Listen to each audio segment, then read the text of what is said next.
Andrew Callaghan did interview with NPR, NPR every day. Oh, So it's great to be here. well, now and it's 28 minutes, but we're not gonna watch the entire thing. hopefully we get you to listen. I would. But it is a big deal to go from, getting drunken people to say that they slept with their cousins, Yeah. to doing a film on one of the most important days in American history. So It's in there. this audience laughed their butts off, And then that provoked another question, which is, okay, so you're saying that I did this for sheer, pull somebody in, for the clicks, for the eyes. Are you exploiting them? No, well, I mean, first of all, both of them already are major influencers themselves. Exploiting themselves, yeah. Not exploiting themselves. Yeah. I mean, Gum Gang enjoys doing stunts. He lives in Central Florida. That's how he supports his family. He shoots himself in the testicle area with potato guns, smokes out of a fish, makes music. Joker Gang's a pretty successful tattoo model. They're both friends of mine. They wanted to fight. I just kind of stepped in to document something that's already happening. So I don't really film people who aren't already filming themselves. Well, and this idea, that is a fight. I guess my next question is, and I do want to get to some of these incredible moments like the QAnon family, but there's a real whiff of false equivalency. We constantly see these insurrectionists who have been told not just that the election was false, but that Democrats rape babies and then eat them.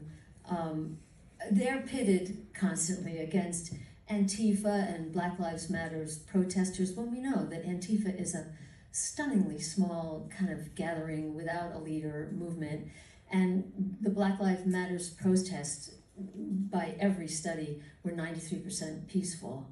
And so you're setting up this, and I know that's where the tension was, on the streets, but is that kind of a false equivalence? It's not what the movie's about.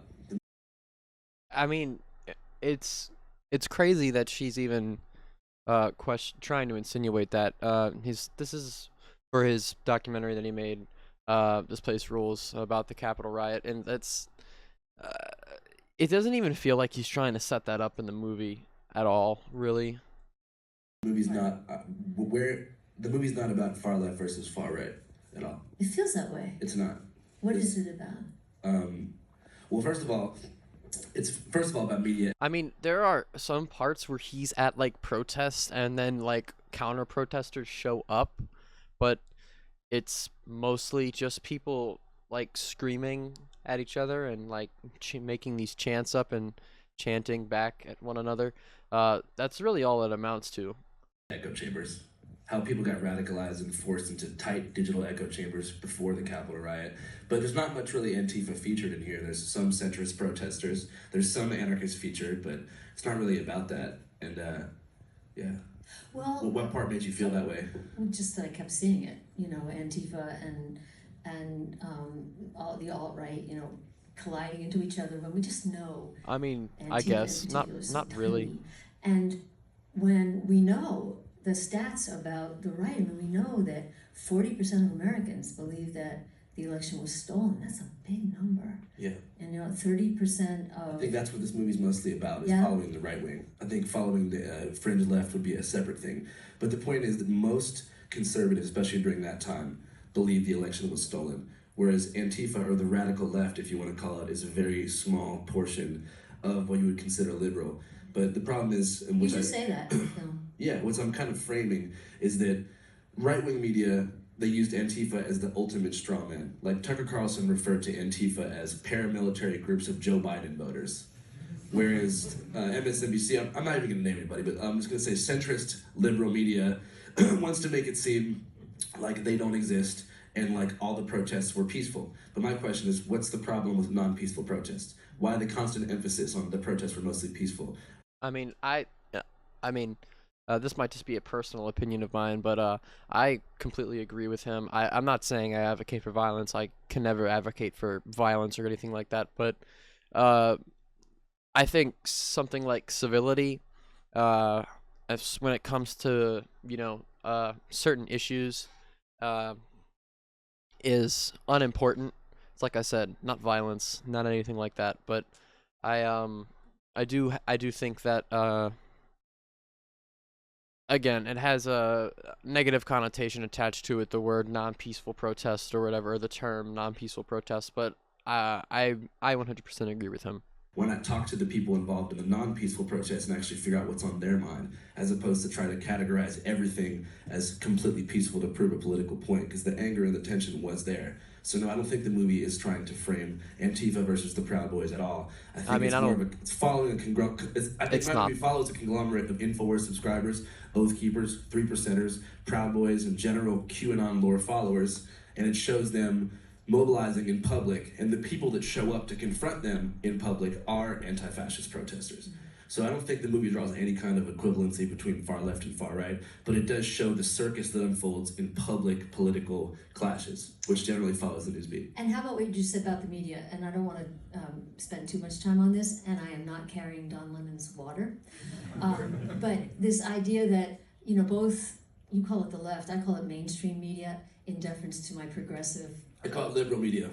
Yeah, I don't. Not In leftist deference media. to like Amy Goodman and Democracy Now! And people who really are progressive media. Mainstream media, and then there's absolute right-wing media. And So you don't consider Fox mainstream media? not when you got Tucker Carlson saying that. It's mainstream media. Well, considered so by people at more media. Fox is leaning to definitely the right. mainstream media. I mean, that's uh, that assertion is. I mean, I don't even know how she could say something like that. Uh, Fox News, Tucker Carlson is 100% mainstream media. Tucker Carlson averages like 3 million viewers every single night. He beats out every other cable news host every night of the week. So for her to say that Fox News isn't mainstream media, that's 100% incorrect. And realistically, what she's doing when she says something like, "Oh, Fox News isn't mainstream media," she's really essentially just doing propaganda for Fox News. And she's just adding fuel to the fire that she's trying to put out by saying something like Fox News isn't mainstream media. It is mainstream media, and her saying that is doing way more damage than it is good, unfortunately. Yeah. Yeah. But they lie. How's that mainstream? They all fucking lie. I'm sorry. I mean, I do like NPR. If I'm not listening to like my music in my car, if I have the radio on anytime, it is NPR. But like, what? They all fucking lie. That's. I mean, yeah, Fox News is. And I might be old school sitting here. What but the fuck? If I lie on NPR, knowingly lie on NPR, I detonate. It's not about truth versus lies. It's about punditry versus reporting. So if you turn on any mainstream media news, first of all, mainstream media is cable news. So that includes Fox and includes the other ones you said. And if you turn it on, it's pretty much 24 hours a day, not reporters, but pundits yelling at each other and talking heads. They're basically engineered to piss off the viewer, and they organize that sort of verbal sparring all the time. Do you know that? And that's 100% what it is. That's a big reason why I mean, I love Andrew's videos, but I really like to watch the Majority Report. And I mean, to a degree, I guess it kind of is what he said, but it's not just people sitting there reading off of a teleprompter. Again, it's designed in this certain way to radicalize people. It really is. It makes their ratings go up, their viewership go up, and it's good that we have people like Sam Cedar and Andrew Callaghan here that are kind of breaking that mold and trying to do things that are different. Sam Cedar, he always has really amazing guests on his show every single day, pretty much, and it's not this like Andrew said, you flip through the channels, NBC, ABC, CNN, MSNBC, or the mainstream news channels that are on all the time. It's just people sitting in front of a camera reading off a teleprompter. It's all the same. It's just what they're talking about and how they report on stuff just happens to be different. That first of all, I apologize because I said they lie, and I have a lot of respect for some Fox reporters. I'm talking about the nighttime pundits. Nighttime. Right. The evening pundits. He's fucking pissed. But There are some, I know you sigh, I hear you. There are some of us in what I'd call mainstream media who actually think that, as opposed to, as He's what you so just said, setting mad. up this divide, that mainstream media actually waited way too long to report on the Alex Jones of the world and Mark Levin's, the people behind this divide that we're seeing right now. I just don't see the equivalency. I'm not drawing an equivalency. I'm saying the mainstream media echo chamber stokes culture wars and fears and division to sell ads. She's saying I don't even I can't even get behind her point because she's not even what she's trying to say is not equated by what is shown in his film. She's saying she doesn't see the equivalency. That's nobody said that. She is asserting that someone said that. Nobody said that. To their sponsors because they're corporate. Like bad. I don't get that point at all. What? I'm sure you can turn on the TV right now and you can see they're all doing the same thing. Yeah. But what's more valid is obviously I have opinions about that, but you know. Yeah, well, they have to pay the bills. 1-800-909-9287. What did you want to get from Alex Jones? Interviews about his plans to storm the Capitol. Interviews about what he meant by 1776, meaning Americans had to defend democracy by any means necessary. An explanation of how his business model worked and what he thought about America at the time before the Capitol riot. Yeah. The drinking with him while he lifted weights. I'm serious. I mean, this is, one of the most despicable Americans in our history. How do you think the Sandy Hook parents would feel about drinking with him?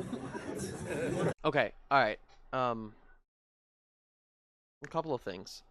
Number one, the portion of the movie where that happens, it's like an hour and 25 minutes with very little credits. That is a small part of the movie. I mean, like probably less than a minute, maybe like a minute.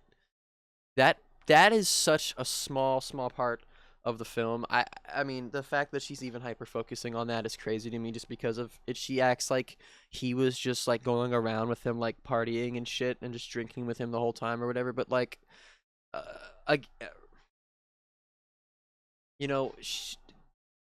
she's gonna make the argument that this is like in a way humanizing Alex Jones when he's a terrible person. And if you've watched the film, if you watched the movie and saw that part, you would know that that's just not true. If anything, it makes him look even more like he's fucking batshit insane. Because it's crazy. I mean, it is. Is that what you're asking me? Yes.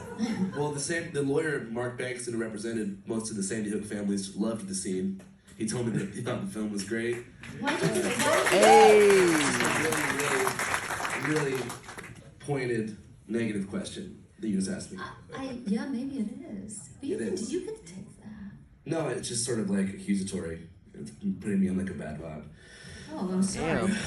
Why did I do it? Well, I don't know. Why did you do it? I'm curious. There's certain surreal moments that just happen when you're filming something like this that you would feel remiss to not put in the final cut of your movie.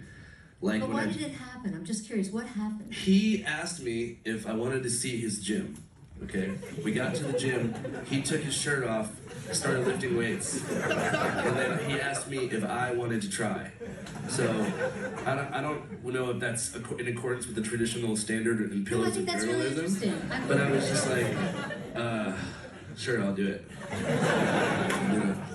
I find that interesting how that happened. I mean, but like I mean, I feel like she wouldn't have even said that if he hadn't, voiced out that he was upset about the question. If she was really, curious about how that happened, then she would have asked the question differently. She would have asked the question,